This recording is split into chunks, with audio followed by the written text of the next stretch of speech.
Liquor స్కామ్లో కీలక నిందితుడిగా ఉన్న చెవిరెడ్డి భాస్కర్ రెడ్డి బినామీ వెంకటేష్ నాయుడు ఫోన్ ఓపెన్ చేసేందుకు కోర్టు అనుమతి ఇచ్చింది. గతంలో వెంకటేష్ నాయుడు నోట్ల కట్టలో లెక్క పెడుతున్న వీడియో వెలుగులోకి వచ్చినప్పుడు తమ అనుమతి లేకుండా ఫోన్లో వీడియో లీక్ చేస్తున్నారని ఆయన భార్య కోర్టులో కేసు వేశారు. కానీ ఆ ఫోన్ను తాము ఇంకా ఓపెన్ చేయలేదని సిట్ అధికారులు ప్రకటించారు. ఇప్పుడు ఓపెన్ చేయడానికి కోర్టు అనుమతి తీసుకుంటున్నారు. ముందు జాగ్రత్తగా వెంకటేష్ నాయుడు డేటా అంతా డిలీట్ చేసి ఉంటారు. కానీ రికవరీ చేయడానికి కావాల్సినంత టెక్నాలజీ సిట్ వద్ద ఉంటుంది. అందుకే డిలీట్ చేసినా మళ్ళీ రాగలరు. ఇప్పుడు ఆయన ఫోన్ నుంచి ఎన్ని కథలు బయటకు వస్తాయన్నది ఆసక్తికరంగా మారింది. చెవిరెడ్డి మొత్తం క్యాష్ హ్యాండ్లింగ్ ఆయన ద్వారానే చేశారు. వీడియో సాక్ష్యాలు పంపమని కోరినట్లుగా చెప్తున్నారు.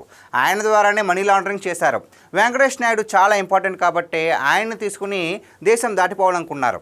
వెంకటేష్ నాయుడు ఫోన్లో ఏ సమాచారం దొరికినా అది చెవిరెడ్డి మెడకే చుట్టుకుంటుంది. అందులో మరో సందేహం ఉండదు.